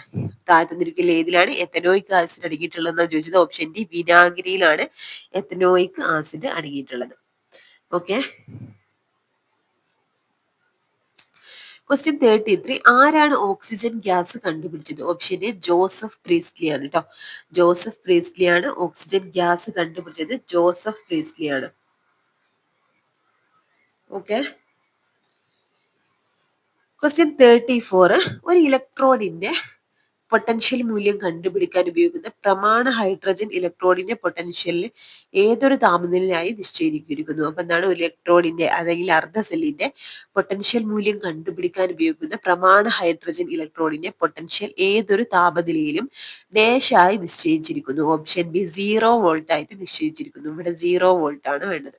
ഓക്കെ, അടുത്തത് ക്വസ്റ്റ്യൻ 35. കാർബൺ ആറ്റങ്ങൾക്കിടയിൽ ദ്വിബന്ധനമുള്ള കാർബണിക സംയുക്തത്തിന് ഒരു ഉദാഹരണമാണ് ചോദിച്ചിട്ടുള്ളത് കേട്ടോ. അപ്പൊ എന്താണ് പറഞ്ഞിട്ടുള്ളത്? കാർബൺ ആറ്റങ്ങൾക്കിടയിൽ ദ്വിബന്ധനമുള്ള കാർബണിക സംയുക്തത്തിന് ഒരു ഉദാഹരണമാണ്. ഓപ്ഷൻ സി C2H4 ആണ്. എന്താണ്? C2H4. ഓക്കെ, ഇവിടെ എന്താണ് ചോദിച്ചിട്ടുള്ളത്? C2H4 എന്താണ്? ഈഥീൻ ആണ് കേട്ടോ. C2H4 എന്ന് പറഞ്ഞാൽ ഈഥീൻ ആണ്, ഈഥീൻ.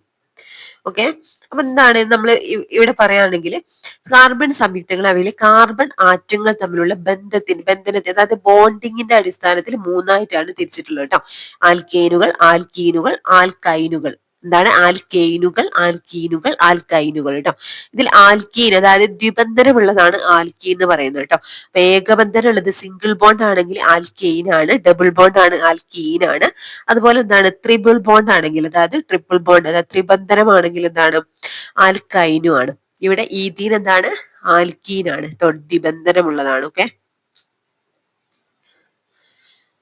ഓക്കെ, ഇനി അടുത്തത് ക്വസ്റ്റ്യൻ 36.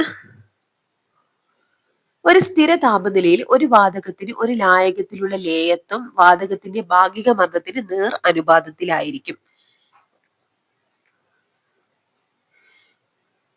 ഈ പ്രസ്താവന അതായത് എന്ന് പ്രസ്താവിക്കുന്ന നിയമം ഏതെന്നാണ് ചോദിച്ചിട്ടുള്ളത്. ഓക്കെ, അപ്പൊ ഇതിൽ ഏതാണ് ആൻസർ ആയിട്ട് വരുന്നത്?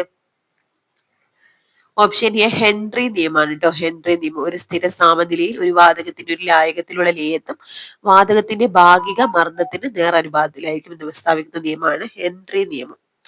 ഓക്കെ, ഇനി അടുത്തതാണ് ക്വസ്റ്റ്യൻ 37. താഴെ തന്നിരിക്കുന്ന ഘടകങ്ങൾ ഏതാണ് ഒരു രാസപ്രവർത്തനത്തിന്റെ നിരക്കിനെ സ്വാധീനിക്കാത്തത് എന്നാണ് ചോദിച്ചത്. ഓപ്ഷൻ ഡി നിറമാണ് കേട്ടോ. അപ്പൊ ഒരു രാസപ്രവർത്തനത്തിന്റെ നിരക്കിനെ സ്വാധീനിക്കുന്നത് വികാരങ്ങളുടെ ഗാഢത, താപനില, ഉൽപ്രേരക സ്വാധീനിക്കുന്ന ഘടകങ്ങളാണ്. സ്വാധീനിക്കാത്തത് നിറമാണ് കൊടുത്തത്. ക്വസ്റ്റ്യൻ 38. മനുഷ്യകർണത്തിലെ കോർട്ടിയുടെ അവയവത്തിൽ കാണപ്പെടുന്ന രോമകോശങ്ങളുടെ മുകളിലെ സ്ഥലത്തിന്റെ പേരെന്താണ് കേട്ടോ. മനുഷ്യകർണത്തിലെ കോർട്ടിയയുടെ അവയവത്തിൽ കാണപ്പെടുന്ന രോമകോശങ്ങളുടെ മുകളിലെ സ്ഥലത്തിന്റെ പേരെന്താണ്? ഓപ്ഷൻ സി ആണ്. എന്താണ്? ടെക്ടോറിയൽ സ്ഥലമാണ്. ടെക്ടോറിയൽ സ്ഥലം. ക്വസ്റ്റ്യൻ 39. ഹ്യൂമൻ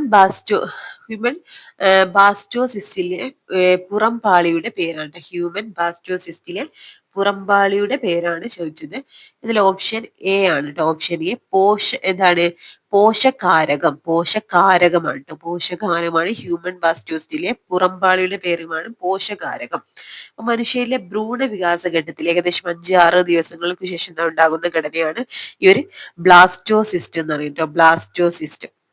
ഓക്കെ, അപ്പൊ മനുഷ്യരിലെ ഭ്രൂണ വികാസത്തിന്റെ ഘട്ടത്തിൽ അതായത് ഏകദേശം 5-6 ദിവസങ്ങൾക്ക് ശേഷം ഉണ്ടാകുന്ന ഒരു ഘടനയാണ് ബ്ലാസ്റ്റോസിസ്റ്റ്. അത് രണ്ടെണ്ണാണ് ഉള്ളത്. പ്രധാനമായിട്ടും 2 ഭാഗങ്ങളാണുള്ളത്. പോഷകാരകവും അതുപോലെ പിന്നെന്താണ്? ആന്തരകോശ സമൂഹം കേട്ടോ. പോഷകാരകവും. ഈ പോഷകാരകാണെന്ത്? പുറം പാളിയുടെ പേരാണ് പോഷകാരകം.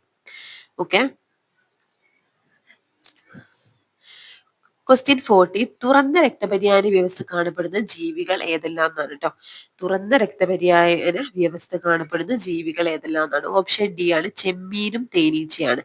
തുറന്ന രക്തപര്യായം കാണുന്ന ജീവികളാണ് ചെമ്മീന്, തേനീച്ച.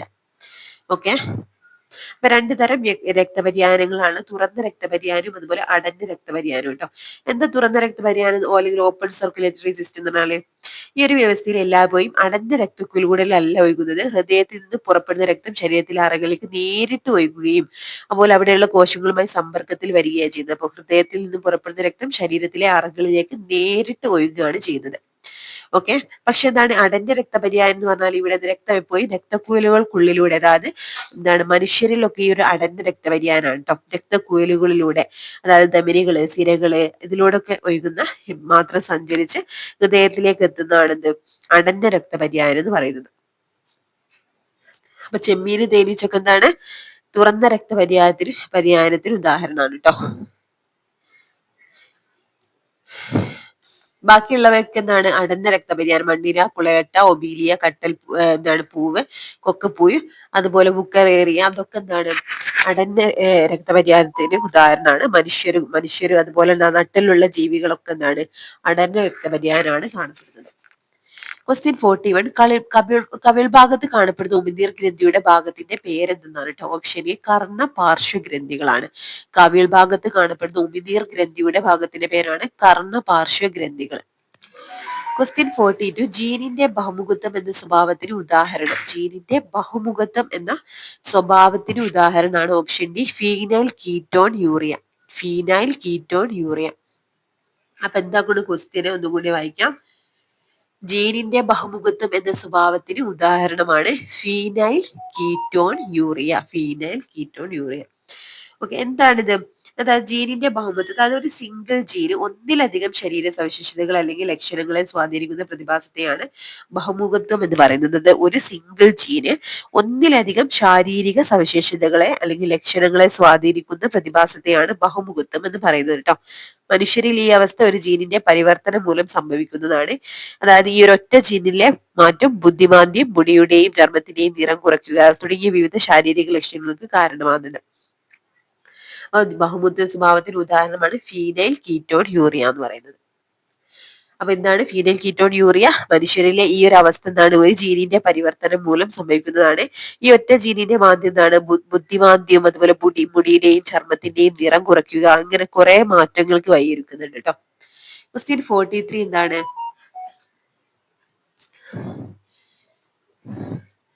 ചില ലൈംഗിക പകർച്ചവ്യാധികളുടെ പ്രത്യേകത ആണ് കേട്ടോ. ഇതില് ഏതാണ് ശരിയായിട്ടുള്ളതെന്നാണ് ചോദിച്ചിട്ടുള്ളത്. പ്രസ്താവന ഓപ്ഷൻ എ ആണ്. അതായത് ഓപ്ഷൻ എ 2, 3 ശരി എന്നുള്ളതാണ്. 2, 3 ശരി. അതായത് 2, 3 എന്താണ്? പറങ്കിപ്പുണ്ണ് പൂർണ്ണമായും ഭേദമാക്കാൻ കഴിയുന്നുള്ളതും അതുപോലെ എന്താണ്? ഹെപ്പറ്റൈറ്റിസ് ബി പൂർണ്ണമായും ഭേദമാക്കാൻ കഴിയില്ല എന്നതുമാണ് ശരിയായിട്ടുള്ള പ്രസ്താവന. ബാക്കി ജെനിറ്റൽ ഹെർപ്പിസ് പൂർണ്ണമായി ഭേദമാക്കാൻ കഴിയും, ഗൊണേറിയ പൂർണ്ണമായും ഭേദമാക്കാൻ കഴിയില്ല. ഇതൊക്കെ എന്താണ്? തെറ്റായിട്ടുള്ള പ്രസ്താവനകളാണ്. ഓക്കെ, അപ്പൊ ബാക്ടീരിയ പറങ്കിപ്പുണ്ണ്, ഗൊണേറിയ, അതുപോലെ എന്താണ്? ഇതൊക്കെ തുടങ്ങി ബാക്ടീരിയ മൂലം ഉണ്ടാകുന്നതാണ് കേട്ടോ. ആന്റിബയോട്ടിക്കുകൾ ഉപയോഗിച്ച് പൂർണ്ണമായിട്ട് ഭേദമാക്കാൻ സാധിക്കുന്നതാണ്. എന്നാൽ വൈറസ് മൂലം ഉണ്ടാകുന്നതാണ് ഹെപ്പറ്റൈറ്റിസ് ബിയും എയ്ഡ്സും ജെനിറ്റൽ ഹെർപ്പീസും ഒക്കെ. ഇതൊക്കെ എന്താണ്? വൈറസുകൾ കാരണമാണ്. പൂർണ്ണമായും ഭേദമാക്കാൻ നിലവിൽ മരുന്നുകളൊന്നും ഇല്ല കേട്ടോ. ഹെപ്പറ്റൈറ്റിസ് ബിയും ജെനിറ്റൽ ഹെർപ്പീസ് ഒന്നും പൂർണ്ണമായും ഭേദമാക്കാൻ കഴിയില്ല. Okay, question 44. WWFന്റെ ലിവിംഗ് പ്ലാനറ്റ് റിപ്പോർട്ട് അനുസരിച്ച് കഴിഞ്ഞ 50 വർഷത്തിനിടയിൽ ലോകവ്യാപകമായി വന്യജീവികളുടെ ജനസംഖ്യ എത്ര ശതമാനം വരെ കുറഞ്ഞിട്ടുണ്ടെന്നാണ് കേട്ടോ. അപ്പൊ WWFന്റെ ലിവിംഗ് പ്ലാനറ്റ് റിപ്പോർട്ട് അനുസരിച്ച് കഴിഞ്ഞ 50 വർഷത്തിനിടയിൽ ലോകവ്യാപകമായി വന്യജീവികളുടെ ജനസംഖ്യ എത്ര ശതമാനം വരെ കുറഞ്ഞിട്ടുണ്ടെന്നാണ് ചോദിച്ചിട്ടുള്ളത്. അപ്പൊ world wide fund for nature ആണ്. World wide fund for nature ആണ് WWFന്റെ ഫുൾ ഫോം. ഇത് 2024 പുറത്തുവിട്ടിട്ടുള്ള കണക്ക് പ്രകാരമാണ് ഇത് കഴിഞ്ഞ 50 വർഷത്തിനുള്ളിൽ ലോകവ്യാപക ജനസംഖ്യ എത്ര ശതമാനം കുറഞ്ഞിട്ടുണ്ടെന്ന് പറഞ്ഞിട്ടുള്ളത്. ഇത് ഓപ്ഷൻ ബി എന്താണ്? 73% കുറഞ്ഞിട്ടുള്ളത് കേട്ടോ.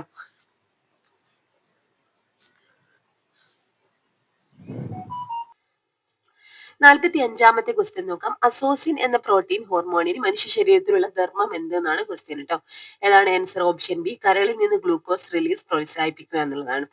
ഓക്കെ, എന്താണ് ഈ അസോസിൻ പ്രോട്ടീൻ ഹോർമോൺ? എന്താണ് ഇത്? അസ്ഥികളിലെ കോശങ്ങൾ ഉൽപ്പാദിപ്പിക്കുന്ന ഒരു പ്രോട്ടീൻ ഹോർമോൺ ആണ് കേട്ടോ. അസ്ഥികളിലെ കോശങ്ങൾ ഉൽപ്പാദിപ്പിക്കുന്ന ഒരു പ്രോട്ടീൻ ഹോർമോൺ ആണ് അസോസിൻ. അസോസിൻ ആണ്. അപ്പൊ ഇതിന്റെ ധർമ്മം ശരീരത്തിലെ പഞ്ചസാരയുടെ അളവ് ക്രമീകരിക്കുക എന്നുള്ളതാണ് പ്രധാനമായിട്ടുള്ളതും. പിന്നെന്താണ്? ഇൻസുലിൻ ഉൽപാദനം വർദ്ധിപ്പിക്കുകയും കരളിൽ സംഭരിക്കുന്ന ഗ്ലൂക്കോസ് പുറത്തുവിടാൻ പ്രേരിപ്പിക്കുകയും ചെയ്യുക. അതായത് നമ്മളിവിടെ പറഞ്ഞ കരളിൽ നിന്ന് ഗ്ലൂക്കോസ് റിലീസ് പ്രോത്സാഹിപ്പിക്കുക. ഓക്കെ, അപ്പൊ 2 ധർമ്മങ്ങളാണ്. ശരീരത്തിലെ പഞ്ചസാരയുടെ അളവ് ക്രമീകരിക്കുക, പിന്നെന്താണ്? കരളിൽ നിന്ന് ഗ്ലൂക്കോസ് റിലീസ് പ്രോത്സാഹിപ്പിക്കുക എന്നുള്ളതും. ഓക്കെ, ഇതൊരു അസ്ഥികളിലെ കോശങ്ങൾ ഉൽപ്പാദിപ്പിക്കുന്ന പ്രോട്ടീൻ ഹോർമോൺ ആണ്. അടുത്തത് ക്വസ്റ്റ്യൻ 46. ഏറ്റവും ചെറിയ അഭാജ്യ സംഖ്യ ഏതാണെന്നാണ് കേട്ടോ. ഏറ്റവും ചെറിയ അഭാജ്യ സംഖ്യ ഏതെന്നാണ്. ഓക്കെ, ഇതിൽ ആൻസർ ആയിട്ട് വരുന്നത് ഏതാണ്? Option C. ഓപ്ഷൻ സി 2 ആണ് ഏറ്റവും ചെറിയ അഭാജ്യ സംഖ്യ. എന്താണ് ഈ അഭാജ്യ സംഖ്യകൾ എന്ന് പറഞ്ഞാല്? എന്താണ് അഭാജ്യ സംഖ്യകളും ഭാജ്യ സംഖ്യകളും? അതായത് ഘടകങ്ങൾ, അതായത് ഒന്നും ആ സംഖ്യയും മാത്രം ഘടകങ്ങളായുള്ള സംഖ്യകളെയാണ് അഭാജ്യ സംഖ്യകൾ എന്ന് വിളിക്കുന്നത് കേട്ടോ. ഒന്നും അതുപോലെ അതേ സംഖ്യയും മാത്രം ഘടകങ്ങളായുള്ള ഫാക്ടേഴ്സ് ആയിട്ട് വരുന്ന സംഖ്യകളെയാണ് അഭാജ്യ സംഖ്യകൾ എന്ന് വിളിക്കുന്നത്. അപ്പൊ ഏറ്റവും ചെറിയ അഭാജ്യ സംഖ്യ എന്താണ്? 2 ആണ്.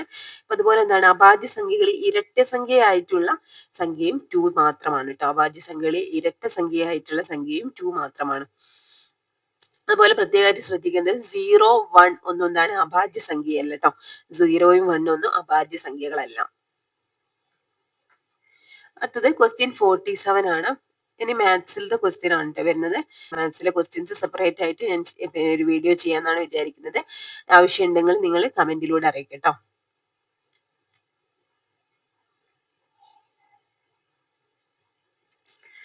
അടുത്തത് 61ാമത്തെ ക്വസ്റ്റ്യൻ നോക്കാം.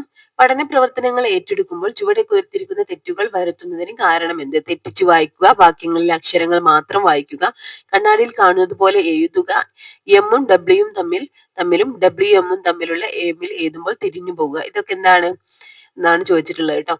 ഓപ്ഷൻ ബി ആണ് ഗ്രാഫിയയും അതുപോലെ ഡിസ്ലെക്സിയയാണ്. അടുത്തത് ക്വസ്റ്റ്യൻ 62. താഴെ പറയുന്നവയിൽ ഏതെല്ലാമാണ് ഓട്ടിസം ബാധിച്ച കുട്ടികളുടെ പൊതു സ്വഭാവ സവിശേഷതകൾ? ഓപ്ഷൻ ഡി ആണ് തന്നിട്ടുള്ളത്. അതായത് 2, 3, 4 എന്നിവ. 1, 2, 3, 4 കളിപ്പാട്ടങ്ങളും മറ്റു വസ്തുക്കളും നിരനിരയായി വെക്കുക, അശ്ലേല ക്ഷണം, ലാളന തുടങ്ങിയ ശാരീരിക സ്പർശനങ്ങൾ ഇഷ്ടപ്പെടാതിരിക്കുക, കൈകളും ശരീരഭാഗങ്ങളും പ്രത്യേക രീതിയിൽ ചലിപ്പിക്കുക. അടുത്തത് 63ാമത്തെ ക്വസ്റ്റ്യൻ. ആമോദിനി 7ാം ക്ലാസ്സിലെ സാമൂഹ്യശാസ്ത്ര പഠനവുമായി ബന്ധപ്പെട്ട മാപ്പ് തയ്യാറാക്കുന്നതിനും മോഡലുകൾ നിർമ്മിക്കുന്നതിനും അതിസാമർഥ്യമാണ്. ഏത് ബുദ്ധിയിലാണ് അവൻ മികവ് പുലർത്തുന്നത്? ഓപ്ഷൻ സി ആണ് ദൃശ്യസ്ഥലപരമായിട്ടുള്ള ബുദ്ധി. ദൃശ്യസ്ഥലപരമായ ബുദ്ധിയാണ്. അടുത്തത് ക്വസ്റ്റ്യൻ 64. താഴെ പറയുന്നവയിൽ ഗിൽഫോർഡ് മുന്നോട്ട് വെച്ച ബുദ്ധിയുമായി ബന്ധപ്പെട്ട സിദ്ധാന്തം ഏത്? ഇതാണ് ഓപ്ഷൻ എ ത്രിമുഖ സിദ്ധാന്തം കേട്ടോ. ത്രിമുഖ സിദ്ധാന്തം. ഗിൽഫോർഡ് മുന്നോട്ട് വെച്ച ബുദ്ധിയുമായി ബന്ധപ്പെട്ട സിദ്ധാന്തം ത്രിമുഖ സിദ്ധാന്തം. അടുത്തത് ക്വസ്റ്റ്യൻ 65. താഴെ പറയുന്നവയിൽ ശരിയായ പട്ടിക ഏതെന്നാണ് കേട്ടോ.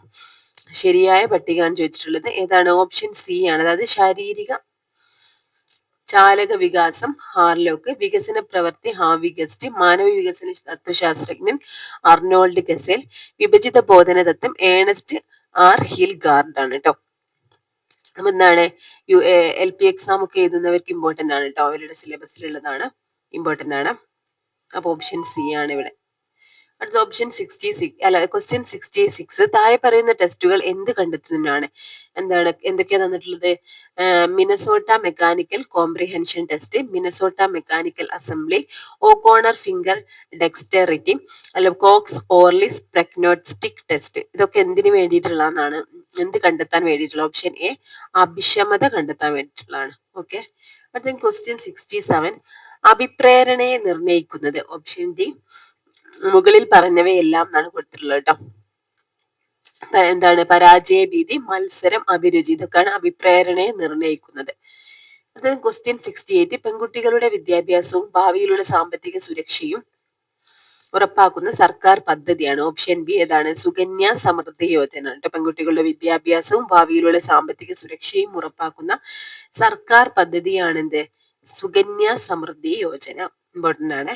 ക്വസ്റ്റ്യൻ 69. താഴെ പറയുന്ന പാരമ്പര്യ നിയമങ്ങൾ ആവിഷ്കരിച്ച ശാസ്ത്രജ്ഞൻ ആരെന്നാണ്? ഏതൊക്കെയാണ്? സമാനമായത് സമാനമായവരെ ജനിപ്പിക്കുന്നു എന്ന ആശയം, വിചലന നിയമം, പ്രത്യാവർത്തന നിയമം. ഓക്കെ. ഈ നിയമങ്ങളൊക്കെ ആവിഷ്കരിച്ച ശാസ്ത്രജ്ഞൻ ആരെന്നാണ് ചോദിച്ചിട്ടുള്ളത്? ഓപ്ഷൻ ഡി ആണ്, മെൻഡൽ ആണ് കേട്ടോ. മെൻഡൽ. അടുത്തത് ക്വസ്റ്റ്യൻ 70. താഴെ കൊടുത്തിരിക്കുന്നവയിൽ ക്രഷ്മറുടെ വ്യക്തിത്വത്തിന്റെ വർഗീകരണത്തിൽ ഉൾപ്പെടാത്തവ ഏതെല്ലാം എന്നാണ് കേട്ടോ. ഫിനിക്സ്, എക്ടോമോർഫിക്, അസ്തനിക്, എൻഡോമോർഫിക് ആണ് കൊടുത്തിട്ടുള്ളത്. ഓപ്ഷൻ സി 1ഉം 3ഉം ആണ് എന്ത്? ഉൾപ്പെടാത്തവയാണ് ചോദിച്ചിട്ടുള്ളത്. എന്താണ്? പിക്നിക്കും അതുപോലെ എന്താണ് അസ്തനിക്കും ആണ് ഇതിൽ ഉൾപ്പെടാത്തത് കേട്ടോ. 1ഉം 3ഉം. അടുത്തത് ക്വസ്റ്റ്യൻ 71. താഴെ കൊടുത്തിരിക്കുന്ന പ്രസ്താവനകൾ സഹവർത്തിത പഠനവുമായി ബന്ധപ്പെട്ടവ ഏതെല്ലാം എന്നാണ് കേട്ടോ. അതായത് ഓപ്ഷൻ എ ആണ് ആൻസർ. അതായത് 2, 3, 5 എന്നിവ. അപ്പോൾ ഒരു സംഘം പഠിതാക്കൾ ഒരുമിച്ച് ഒരു ലക്ഷ്യത്തിനായിട്ട് പ്രവർത്തിക്കുന്നു. അതുപോലെ പിന്നെന്താണ് 3 പഠന ലക്ഷ്യവും ചുമതലയും അധ്യാപകർ നിശ്ചയിക്കും. 5 അധ്യാപകർ ഒരു സഹായി എന്ന നിലയിൽ മാത്രം പ്രവർത്തിക്കുന്നു. ഇതാണ് എന്ത് പഠനവുമായി ബന്ധപ്പെട്ട സഹവർത്തിത പഠനവുമായി ബന്ധപ്പെട്ട പ്രസ്താവനകളാണ് കേട്ടോ. ഓക്കെ, ഓപ്ഷൻ എ 2, 3, 5 എന്നിവ. ക്വസ്റ്റ്യൻ 72. കുട്ടികൾ പാവക്കുട്ടികൾക്ക് ആഹാരം നൽകുന്നത് കണ്ടിട്ടില്ലേ? പിയാഷയുടെ അഭിപ്രായത്തിൽ ഏത് വികാസ ഘട്ടത്തിന്റെ സവിശേഷതയാണ് സചേതന ചിന്ത? ഓപ്ഷൻ ബി ആണ് എന്താണ് പ്രാഗ് മനോവ്യാപാര ഘട്ടം. പ്രാഗ് മനോവ്യാപാര ഘട്ടത്തിന്റെ തുടക്കമാണ്. ഇനി ക്വസ്റ്റ്യൻ 73. സ്ത്രീ സംരക്ഷണ നിയമങ്ങൾ ഇതിൽ ഏതെല്ലാം എന്നാണ് കേട്ടോ. കുറച്ച് ആർട്ടിക്കിൾസ് ആണ് കൊടുത്തിട്ടുള്ളത്. അതിൽ ഓപ്ഷൻ സി, അതായത് 1, 3, 4 എന്നിവ, അതായത് 1, 3, 4 എന്നിവയാണ് സ്ത്രീ സംരക്ഷണ നിയമങ്ങൾ. അതിൽ ഓരോന്നും, അതായത് ഒന്നാമത്തെ ആർട്ടിക്കിൾ 15/3 ആണല്ലേ, അതായത് സ്ത്രീകൾക്കും കുട്ടികൾക്കും വേണ്ടി പ്രത്യേക നിയമനിർമ്മാണങ്ങൾ നടത്താൻ സർക്കാരിന് അധികാരം നൽകുന്നതാണ് കേട്ടോ. പ്രത്യേക നിയമനിർമ്മാണം നടത്താൻ സർക്കാരിന് അധികാരം കൊടുക്കുന്നതാണ് ഈ ഒരു 15/3. ഓക്കെ, ഇനി അടുത്തത് ആർട്ടിക്കിൾ 14. ആർട്ടിക്കിൾ 14 നിയമത്തിന് മുന്നിൽ എല്ലാവരും തുല്യരാണെന്ന് ഉറപ്പാക്കുന്നതാണ് കേട്ടോ. മൗലികാവകാശത്തിൽ പെടുന്നതാണ് അല്ലെ. ആർട്ടിക്കിൾ 14 എന്താണ്? നിയമത്തിന് മുന്നിൽ എല്ലാവരും തുല്യരാണെന്ന് ഉറപ്പാക്കുന്നു. ഇനി ആർട്ടിക്കിൾ 39, 39 എഫ്, 39 ഇയും എഫ് ആണ്. അതായത് പുരുഷന്മാർക്കും സ്ത്രീകൾക്കും തുല്യ ജോലിക്ക് തുല്യ വേതനം. ഈയിൽ പറയുന്നതാണ്. എഫിൽ എന്താണ്? ആരോഗ്യ സംരക്ഷണം എന്താണ് പുരുഷന്മാർക്കും സ്ത്രീകൾക്കും തുല്യമായിട്ട് ആരോഗ്യ സംരക്ഷണം എന്നിവ ഉറപ്പാക്കുന്ന നിർദ്ദേശക തത്വങ്ങളാണിത്. ഓക്കെ,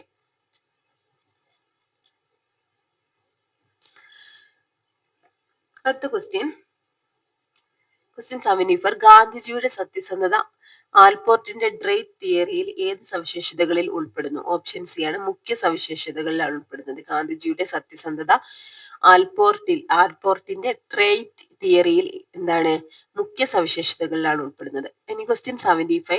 വികലാംഗ ആക്ട് നടപ്പാക്കുന്നതിനുള്ള കേന്ദ്ര കോർഡിനേഷൻ കമ്മിറ്റിയുടെ അധ്യക്ഷൻ ആരെന്നാണ് കേട്ടോ.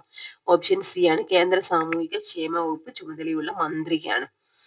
വികലാംഗ ആക്ട് നടപ്പിലാക്കുന്നതിനുള്ള കേന്ദ്ര കോർഡിനേഷൻ കമ്മിറ്റിയുടെ അധ്യക്ഷൻ കേന്ദ്ര സാമൂഹിക ക്ഷേമ വകുപ്പ് ചുമതലയുള്ള മന്ത്രി. അടുത്ത ക്വസ്റ്റ്യൻ 76. താഴെ കൊടുത്തിരിക്കുന്ന ഏതെല്ലാം സ്ഥാപനങ്ങളാണ് 1986 ദേശീയ വിദ്യാഭ്യാസ നയത്തിന്റെ ഭാഗമായി നിലവിൽ വന്നത്? 86 ദേശീയ വിദ്യാഭ്യാസ നയത്തിന്റെ ഭാഗമായി നിലവിൽ വന്നിരിക്കുന്ന സ്ഥാപനങ്ങളെയാണ് ചോദിച്ചിട്ടുള്ളത്. ഓപ്ഷൻ ഡി 3, 4 ആണ് കേട്ടോ. നവോദയ വിദ്യാലയങ്ങൾ, അതുപോലെ ജില്ലാ വിദ്യാഭ്യാസ പരിശീലന സ്ഥാപനങ്ങൾ. അടുത്ത ക്വസ്റ്റ്യൻ 77. ലേണിംഗ് വിത്തൗട്ട് ബേർഡൻ എന്നറിയപ്പെടുന്നത് ഏത്? ഓപ്ഷൻ ഡി ആണ് യശ്പാൽ കമ്മീഷൻ റിപ്പോർട്ടാണ്. Yashpal commission report. ഈ ലേണിംഗ് വിത്തൗട്ട് ബേർഡൻ എന്നറിയപ്പെടുന്നത് യശ്പാൽ കമ്മീഷൻ റിപ്പോർട്ട്. അടുത്ത ക്വസ്റ്റ്യൻ 78. 1948 ഏപ്രിൽ 7 നിലവിൽ വന്ന ഏജൻസി ഏത്? ഓപ്ഷൻ എ WHO ആണ് കേട്ടോ. വേൾഡ് ഹെൽത്ത് ഓർഗനൈസേഷൻ ആണ്. 1948 ഏപ്രിൽ 7 നിലവിൽ വന്നത്. ഇമ്പോർട്ടന്റ് ആണ്. അടുത്തത് ക്വസ്റ്റ്യൻ 79. കേരള പാഠ്യപദ്ധതി സമീപന രേഖയിൽ ഉൾപ്പെടാത്തവ ഏവ? കേരള പാഠ്യപദ്ധതി സമീപന രേഖയിൽ ഉൾപ്പെടാത്തവയാണ് ചോദിച്ചിട്ടുള്ളത് കേട്ടോ. ഓപ്ഷൻ ഡി 2, 4, 6 എന്നിവ.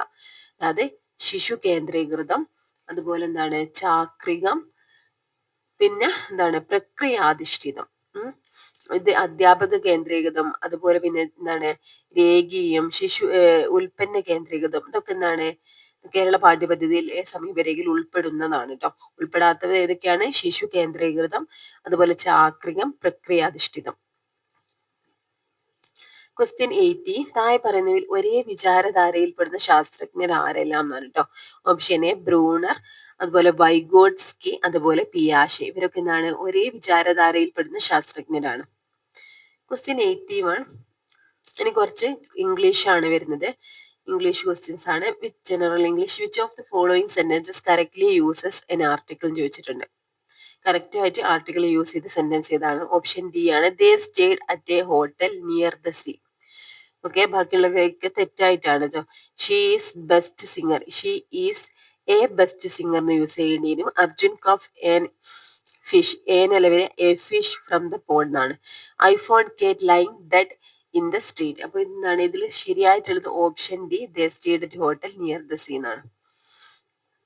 Question 82. Identify the correct sentence with proper subject verb concord. Option B ആണ് answer. Neither he nor his wife was there എന്നുള്ളതാണ്. ഓക്കെ, അടുത്ത question, question 83. Choose the correct preposition to complete the sentence. I am fond, ഫോണ്ടിന്റെ കൂടെ എന്താ വരിക? Preposition of ആണ് വരില്ലേ? ഓ, fond of music. Question 84. Which of the following is a phrasal verb? ഏതാണ് ഫ്രേസൽ വെർബ് എന്നാണ് കേട്ടോ. Option D look into. Look into ആണ് phrasal verb. Question 85. Rewrite the sentences using the correct form of gerund. To see is to believe. ഇങ്ങനെ ഈ ഒരു sentence rewrite ചെയ്യാൻ പറഞ്ഞാൽ correct gerund correct ആയിട്ട് use ചെയ്ത്. Option C, seeing is believing. Okay, seeing is believing എന്നാണ് വരിക. വെർബിന്റെ കൂടെ ING ഫോം യൂസ് ചെയ്യുന്നതാണ് അല്ലേ gerund. Question 86. Which of the following is an example of determiner? അതായത് which of the following is an example of a ഡിറ്റർമിനറിന് example ആണ്. Option C ആണ് several. Question 87. In which of the following sentences is auxiliary verb correctly used? Option C ആണ് they have finished their duty. Question 88. What are the fundamental abilities required for effective language learning? What are the fundamental abilities required for effective language learning? Option C, acquiring, listening, speaking, reading and writing skill. ഇതാണ് എന്ത്? Effective language learning. Question 89. A great literary or എന്താണ് artistic work is known as. Option D ആണ്, അതായത് magnum opus ആണ് കേട്ടോ. Magnum opus എന്നാണ്. Great literary or artistic work is known as magnum opus. Question 90. The key objective to build a strong foundation is in communication skill in lower primary classes include. ഏതാണ്? Option A only 2 and 3. അതായത് develop writing and speaking skill, അതുപോലെ improve listening and understanding. ഇത് രണ്ടുമാണ് വരുന്നത് കേട്ടോ. ഇനി 91. സഹരക്ഷകർത്തൃത്വം അല്ലെങ്കിൽ mentoring ലക്ഷ്യമാക്കുന്നത് എന്ത്? ഓപ്ഷൻ സി, വിദ്യാർത്ഥികളുടെ പഠന പുരോഗതിയും വ്യക്തിവികാസവും ഉറപ്പുവരുത്തുക എന്നുള്ളതാണ് മെന്ററിങ് ലക്ഷ്യമാക്കുന്നത്. Next question 92. പുതുമലയാൺമതൻ മഹേശ്വരൻ എന്ന് എഴുത്തച്ഛനെ വിശേഷിപ്പിച്ചതാര്? ഓപ്ഷൻ ബി, വള്ളത്തോളാണ് ഇങ്ങനെ വിശേഷിപ്പിച്ചത് കേട്ടോ. എഴുത്തച്ഛനെയാണ് വള്ളത്തോൾ ഇങ്ങനെ വിശേഷിപ്പിച്ചത്. പുതുമലയാൺമതൻ മഹേശ്വരൻ. ക്വസ്റ്റ്യൻ 93. രാഷ്ട്രീയ ആക്ഷേപഹാസ്യ നോവൽ എന്ന് വിശേഷിപ്പിക്കാവുന്ന കൃതി ഇതിലേതെന്നാണ്? Option A, ധർമ്മപുരാണമാണ്. രാഷ്ട്രീയ ആക്ഷേപഹാസ്യ നോവലാണ് ധർമ്മപുരാണം. Okay, question 94. അധ്യാപക കഥകൾ രചിച്ചതാര്? ഓപ്ഷൻ എ ആണ്, അക്ബർ കക്കട്ടിലാണ് അധ്യാപക കഥകൾ എന്ന കൃതി രചിച്ചത്. ക്വസ്റ്റ്യൻ 95. രണ്ട് പദങ്ങൾക്കും തുല്യ പ്രാധാന്യമുള്ള സമാസം ഏത്? Option B, ദ്വിന്ദനാണ്. ദ്വിന്ദ സമാസത്തിലാണ് രണ്ട് പദങ്ങൾക്ക് തുല്യ പ്രാധാന്യം വരുന്നത് കേട്ടോ.